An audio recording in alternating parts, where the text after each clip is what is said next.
Hello friends, welcome to our channel GK కొర తెలుగు. ఈరోజు second షిఫ్ట్లో జరిగినటువంటి అసిస్టెంట్ ఎగ్జామినర్ పోస్ట్లో వచ్చినటువంటి కొన్ని ఇంపార్టెంట్ జీకే క్వశ్చన్స్ అనమాట. ఎగ్జామ్లో వచ్చినటువంటి క్వశ్చన్స్ ఈ వీడియోలో అయితే డిస్కస్ చేద్దాం. రాసేటువంటి వాళ్ళకి కొంచెం ఏ నుండి ఏ టాపిక్ నుండి క్వశ్చన్స్ అడుగుతున్నారన్న ఒక అవగాహన అనేది అయితే వస్తుందన్నమాట.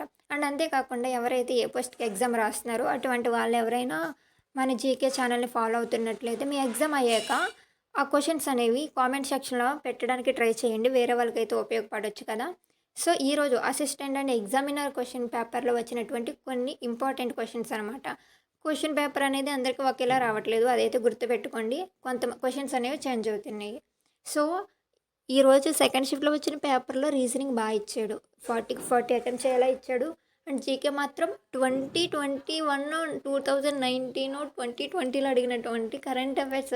ఫస్ట్ క్వశ్చన్ చూడండి. ఇక్కడ థర్డ్ వన్డే మ్యాచ్లో అత్యంత వేగమైన సెంచరీ చేసినటువంటి మహిళా క్రికెటర్ ఎవరు? 2025లో జరిగినటువంటి థర్డ్ ఓడిఐలో ఎక్కువ ఫాస్టెస్ట్ సెంచరీ చేసింది ఎవరంటే స్మృతి మందన. ఈ క్వశ్చన్ అనేది ఫస్ట్ క్వశ్చన్ వచ్చింది. జీకే సెక్షన్లో ఫస్ట్ క్వశ్చన్ అయితే వచ్చింది. సో అన్ని గుర్తులో కొన్ని గుర్తున్నాయి మాత్రమైతే ఎక్స్ప్లెయిన్ చేయడానికి ట్రై చేస్తాను. Jagar is the dance form of which Indian state? ఇది ఉత్తరాఖండ్కి అయితే సంబంధించింది అనమాట. అండ్ సెకండ్ క్వశ్చన్ వచ్చేసి దీంట్లో డ్యాన్స్ ఫార్మేట్లో సత్రియ అడిగాడు. ఇది అస్సాం రాష్ట్రానికి అయితే సంబంధించింది. డ్యాన్స్ ఫార్మేట్ మీద ఇది అడిగాడు అనమాట. 2 క్వశ్చన్స్ అయితే రావడం జరిగింది. అండ్ పాలిటీకి వచ్చేసేపాటికి యూసీసీ గురించి, యూనిఫామ్ సివిల్ కోడ్ గురించి ఏ ఆర్టికల్ చెప్తుంది అన్నది క్వశ్చన్ వచ్చింది. 44th ఆర్టికల్ అనమాట. అండ్ నెక్స్ట్ భారత సుప్రీంకోర్టు యొక్క ప్రధాన విధి ఏంటి అనేది క్వశ్చన్ అడిగాడు. దీనికి ముఖ్యంగా ఏంటి? రాజ్యాంగాన్ని రక్షించడం మరియు న్యాయం చేయడం కదా. బట్ ఇది ఆప్షన్లో అయితే ఇవ్వలేదన్నమాట. సో ఏం ఆప్షన్ ఇచ్చాడంటే దీనికి రిలేటెడ్గా అప్పీల్స్ చేయడం అనేది అయితే ఇచ్చాడు. సో అక్కడ ఆప్షన్స్ అనేవి వేరేలా ఇచ్చాడు. అంటే స్టేట్మెంట్లో క్వశ్చన్ అడిగి ఇది దీన్ని నిర్ధారిస్తుందా, అవునా కాదా అన్నదైతే అలా ఇచ్చాడనమాట. సో అలా రావడం అయితే జరిగింది. సుప్రీంకోర్టు యొక్క ప్రధాన విధి రాజ్యాంగాన్ని రక్షించడం అని ఆర్టికల్ అక్కడ ఆప్షన్స్లో లేదు. సో అప్పీల్స్ చేయడం అనేది తర్వాత కదా. సో అది చూస్ చేస్తే పంచాయతీ రాజ్ వ్యవస్థను ప్రారంభించిన తొలి భారత రాష్ట్రం రాజస్థాన్ అనమాట. తర్వాత ఆంధ్రప్రదేశ్. దీని గురించి కూడా క్వశ్చన్ అయితే అడగడం జరిగిందనమాట. పాలిటీలో నుండి 6 క్వశ్చన్స్ వరకు వచ్చినాయి. బట్ నా గుర్తున్నే మాత్రం ఇక్కడ మీకు ఎక్స్ప్లెయిన్ చేస్తున్నాను. 1948లో భారత జాతీయ కాంగ్రెస్ నుండి విడిపోయి సోషలిస్ట్ పార్టీని ఎవరు స్థాపించారు? సో ఇక్కడ క్వశ్చన్ ఫార్మేషన్ ఎలా ఉందంటే ఈ పార్టీని స్థాపించిన వాళ్ళు ఒక 4-5 మెంబర్స్ ఉన్నారు కదా. వాళ్ళ పేర్లతో పాటు వేరే వాళ్ళు స్థాపించిన పేరు అయితే ఇచ్చారు. లాలా లజపత్ రాయ్ పేరు కూడా ఇచ్చారు. సో ఆయన ఈ సోషలిస్ట్ పార్టీలో లేరు, కాంగ్రెస్ పార్టీలో అయితే ఉంటారు కానీ సోషలిస్ట్ పార్టీలో లేరు. ఎవరు లేరు అన్నదైతే క్వశ్చన్ అడగడం జరిగింది. నెక్స్ట్ క్వశ్చన్ చూడండి. ఆర్ట్ అండ్ కల్చర్కి సంబంధించి ఇంకో క్వశ్చన్ అనమాట. చైతీ జానపద గీతాలకు సంబంధించింది. ఇది హిందుస్థానీ మ్యూజిక్కి సంబంధించింది కదా. ఇది పర్టికులర్గా ఏ సీజన్లో పర్ఫామ్ చేస్తారని క్వశ్చన్ అనేది అయితే అడగడం జరిగిందనమాట. స్ప్రింగ్ సీజన్లో అయితే వసంత ఋతువుకి చెందిందనమాట. చైత్రమాసంలో అయితే సంబంధం కలిగి ఉంది. కరెంట్ అఫైర్స్ వచ్చి 2025కి సంబంధించి అడిగింది కేవలం 3 క్వశ్చన్స్ వచ్చినాయి. 2019, 2020, 2021కి సంబంధించి క్వశ్చన్స్ ఎక్కువగా వచ్చినాయి. సో ఈరోజు పేపర్ కరెంట్ అఫైర్స్ ఆల్మోస్ట్ ఎవరు 1.5 లాస్ట్ 1 ఇయర్ బ్యాక్ ఇవి చదువుతా ఎక్కువగా ట్రై చేస్తారు కదా. వీటి నుండి రావడం తక్కువ. 21, 20 అక్కడ నుండి వచ్చినటువంటి క్వశ్చన్స్ ఎక్కువ అనమాట. పర్టికులర్గా కరెంట్ అఫైర్స్ అవి కూడా చూసుకోండి. మెయిన్గా పర్టికులర్గా ఎవరు అసిస్టెంట్ అండ్ ఎగ్జామినర్కి ప్రిపేర్ అవుతున్నారు. అండ్ అంతేకాకుండా క్వశ్చన్స్ అనేవి చేంజ్ అవుతున్నాయి, అది పక్క. మళ్ళీ మనకి పర్టికులర్గా ఆంధ్రప్రదేశ్ గురించి కేవలం ఒక్క క్వశ్చన్ రావడం మాత్రమే జరిగింది. ఆంధ్రప్రదేశ్ గురించి, అది కూడా యురేనియం గన్లోనే కదా, దాని గురించి అడిగారు. గ్రేట్ బాత్ హరప్పా నాగరికత ఏ స్థలంలో కనుగొనబడింది? మెహంజోదారో. ఈ క్వశ్చన్. నెక్స్ట్ ఇక్కడ సైన్స్ అండ్ ఎవ్రీడే లైఫ్స్కి సంబంధించి క్వశ్చన్. పీరియాడిక్ టేబుల్లో ఒకే కుటుంబం లేదా గ్రూపుకి చెందిన మూలకాల లక్షణాలు ఎలా ఉంటాయంటే సమానమైన రసాయనిక లక్షణాలను కలిగి ఉంటాయి. అక్కడ ఆప్షన్లో ఇచ్చినటువంటి సేమ్ ఆన్సర్ అయితే ఇక్కడ నేను మెన్షన్ చేస్తున్నాను.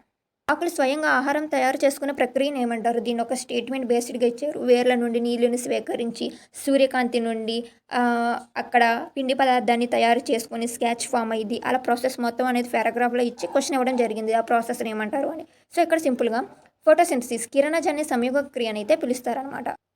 నెక్స్ట్ మనిషి గుండెలో ఎన్ని గదులు ఉంటాయి? 4 ఛాంబర్స్ ఎన్ని ఉంటాయి? 4 గదులు అనేవి ఉంటాయి. ఈ క్వశ్చన్ రావడం జరిగింది. కరెంట్ అఫైర్స్ విభాగంలో ఇచ్చినటువంటి క్వశ్చన్స్ అనేవి నాకు అంతగా అయితే గుర్తులేవు. 2025లో ఇచ్చినవి అయితే మెన్షన్ చేస్తున్నా కానీ 2020లో ఇచ్చినవి అయితే నేను మెన్షన్ చేయట్లేదు. దాంట్లో నుండి ఒక 5-6 క్వశ్చన్స్ అనేవి వచ్చినాయి. నెక్స్ట్ తెలుగు ఋతువుల్లో శీతాకాలానికి ముందు వచ్చే ఋతువు ఏది అని అంటే మరి నాకైతే దీని ప్రాపర్ ఆన్సర్ తెలియదు. వసంతకాలం అంటే ఫస్ట్ జనవరిలో వచ్చేదని, తర్వాత గ్రీష్మ ఋతువు అంటే వేసవికాలం అని మాత్రమే గుర్తుంది. మిగతాయి అసలు ఐడియా లేదు. తర్వాత ఏంటంటే ఇక్కడ శతదృతువు అని చూపిస్తుంది. బట్ నేను హేమంత ఋతువేమోనని అది చూస్ చేయడం అయితే జరిగింది. సో, గూగుల్‌లో అడిగి చెప్తుంటే హేమంత ఋతువు అని చెప్తుంది. శరత్ ఋతువు అని కూడా చెప్తుంది. మరీ తెలుగు సీజన్స్ అడుగుతాడనైతే ఎక్స్‌పెక్ట్ చేయలా. నెక్స్ట్ రేగర్ నేల భారతదేశంలో ప్రధానంగా ఏ ప్రాంతంలో కనిపిస్తుందంటే దక్కన్ పీఠభూమి. దక్కన్ పీఠభూమిలో అయితే ఈ నల్ల రేగడి నేలలు అనేవి కనిపిస్తాయి. ఇది అడిగాడనమాట క్వశ్చన్. వసూళ్ళు అంటే ఏంటి అన్నది దీని క్వశ్చను స్టేట్మెంట్ 2 స్టేట్మెంట్స్ ఇచ్చి కరెక్టా రాంగు, ఫస్ట్ స్టేట్మెంట్ కరెక్ట్ లేదా రెండోది కరెక్ట్, 2 రాంగు, 2 సరైనవి అలా అయితే ఇచ్చాడు. రాబడి వసూలు మీద ఇచ్చాడు. రాబడి వసూలు అంటే ఏంటి, దీనివల్ల అప్పులు తగ్గుతాయి అన్నది ఒకటి ఫస్ట్ సెంటెన్స్ ఇచ్చాడు. సెకండ్‌ది వచ్చేసి ఇవి నిత్యం పెరుగుతూ తగ్గుతూ అనేది అయితే ఉంటాయని 2 స్టేట్మెంట్స్ అయితే ఇచ్చాడు. స్టేట్మెంట్స్ గుర్తుపెట్టుకోండి. ఫస్ట్‌ది ఏంటిది, ఏమి ఇచ్చాడంటే అప్పులు తగ్గుతాయి. రెండోది ఇది నిత్యం పెరుగుతుంది తగ్గుతుంది. సో దీనివల్ల అప్పులు అనేవి తగ్గుతాయి కదా, పెరగవు కదా అప్పులు అనేవి రాబడి వసూలు వల్ల. రాబడి వసూలు అంటే ఏంటి, ట్యాక్స్ కలెక్షన్ కదా, ఆల్రెడీ మనం డిస్కస్ చేసాం కదా. సో తర్వాత వచ్చేసి ఏంటి, ఇవి నిత్యం ఒకేలా ఉండవు కదా, ట్యాక్స్ అనేది పెరుగుతుంటుంది తగ్గుతుంటుంది కాబట్టి 2 స్టేట్మెంట్స్ కూడా కరెక్టే అనమాట. సో ఇది కదా మనకి ఇచ్చిన సిలబస్. బేస్డ్ ఆన్ ఇది సిలబస్లో అయితే మెన్షన్ చేయడం అనేది అయితే జరిగిందనమాట. ఓన్లీ నేను అసిస్టెంట్ అండ్ ఎగ్జామినర్ పోస్ట్కి వచ్చినటువంటి క్వశ్చన్స్ ఎక్స్ప్లెయిన్ చేశాను. ఎవరైనా రాసిన వాళ్ళు ఉంటే ఆ పోస్ట్ నేమ్ అనేది మెన్షన్ చేసి మీకు ఏ క్వశ్చన్లు అడిగారో ఆ క్వశ్చన్లు అనేవి మీకు గుర్తున్న వరకు చెప్పండి. వేరే వాళ్ళకి ఉపయోగపడతానికి ఛాన్స్ ఉంటుంది కదా. ఆల్మోస్ట్ క్వశ్చన్స్ అనేవి అయితే చేంజ్ అయితే అవుతున్నాయి అనమాట. సో నాకు ఒకలా వచ్చినాయి, మా ఫ్రెండ్కి ఒకలా వచ్చినాయి. క్వశ్చన్స్ అనేవి చేంజ్ అయినాయి ఒకే పోస్ట్కి రాసినా కానీ. సో తర్వాత ఏపీకి సంబంధించి పర్టికులర్గా ఈ ఎగ్జామ్లో ఓన్లీ ఒక్క క్వశ్చన్ రావడమే జరిగింది. ఏపీ మీద ఎక్కువ క్వశ్చన్స్ అయితే రావలేదు. ప్రీవియస్ ఇయర్ పేపర్తో కంపేర్ చేస్తే ఏపీ మీద క్వశ్చన్స్ తగ్గినాయి అనమాట. సో అంతేకాకుండా ఇక్కడ ఇండియన్ ఎకనామీ మీద కేవలం 2 క్వశ్చన్స్ అడిగాడు. ఒకటి మీకు చెప్పే కదా రాబడి వసూలు, తర్వాత ఐడియా లేదు. పాలిటీ అండ్ గవర్నెన్స్ మీద ఎక్కువ అడుగుతున్నాడు. సుప్రీంకోర్టు మీద అడుగుతున్నాడు. ఆర్టికల్స్ అనేవి ఎక్కువగా అడిగాడు క్వశ్చన్స్లో. అండ్ తర్వాత ఇండియన్ హిస్టరీకి సంబంధించి మెహంజదారో మీద ఒక క్వశ్చన్ అడిగాడు. తర్వాత జియోగ్రఫీ సీజన్స్ ఎక్కువ అడిగాడు. ఆర్ట్ అండ్ కల్చర్కి సంబంధించి 4 క్వశ్చన్స్ మీకు ఆల్రెడీ చెప్పాను ఇప్పుడు. And national international current affairs వచ్చేసేపాటికి అండ్ 2025లో ఒక యూరోపియన్ గేమ్స్ అనేవి ఏ దేశం కండక్ట్ చేసింది అన్నది క్వశ్చన్ అడిగాడు. ఏ గేమో యూరోపియన్ గేమ్సో ఏషియన్ గేమ్సో అన్నది ఐడియా లేదు. బట్ గేమ్స్ గురించి అయితే అడగడం జరిగిందనమాట. ఎవ్రీడే లైఫ్ నుండి అయితే సింపుల్ క్వశ్చన్స్ అడిగారు. అండ్ అంతేకాకుండా మెయింటెనబిలిటీ ఉంది కదా, దీంట్లో యాజ్ ఇట్ ఈస్ ఇదే పేపర్ కట్టింగ్ అలాంటి ఫిగర్స్ ఇచ్చి వాటిలో ఎన్ని ట్రయాంగిల్స్ ఉన్నాయి, ఎన్ని స్క్వేర్స్ ఉన్నాయి, అటువంటి క్వశ్చన్స్ అనేవి అయితే అడగడం జరగలేదనమాట. ఇక్కడ ఏ క్వశ్చన్స్ అయితే ఇచ్చాడు మెన్షన్ చేశాడు సేమ్ అది మాత్రం ఎగ్జామ్లో రావడానికి ఛాన్స్ ఉంది. దీనికి మాత్రం మీరు మెంటల్ అబిలిటీలో 40కి 40 తెచ్చుకునేలా అయితే పేపర్ అయితే ఇచ్చాడు అసిస్టెంట్ అండ్ ఎగ్జామినర్ పోస్ట్కి అయితే. అన్ని క్వశ్చన్స్ అనేవి గుర్తులేవు, గుర్తున్నాయి మాత్రమే అయితే ఎక్స్ప్లెయిన్ చేయడం అయితే జరిగిందనమాట. సో నార్మల్గా చెప్పాలంటే mental ability okay better.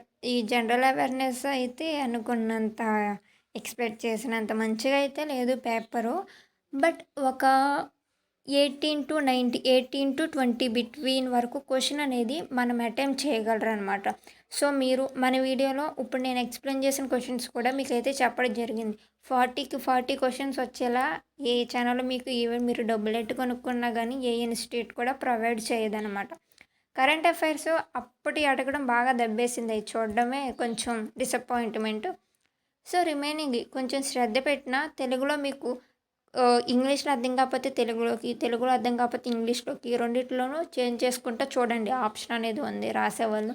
And రాసేవాళ్ళు క్వశ్చన్స్ అనేవి పెట్టండి వేరే వాళ్ళకి. మీరు పెట్టిన దాన్ని బట్టే వేరే వాళ్ళకైతే క్వశ్చన్స్ అనేవి మీరు పెడితే ఎక్స్ప్లెయిన్ చేస్తాను. లేదంటే ఏపీ హైకోర్టుకి సంబంధించి ఇదే చివరి video. And remaining competitive exam కూడా మన ఛానల్ ద్వారా అయితే సబ్జెక్ట్ వైజ్గా అయితే మీకు కంటెంట్ అనేది ప్రతి టాపిక్ని సింపుల్గా అందించడం అయితే జరుగుతుంది.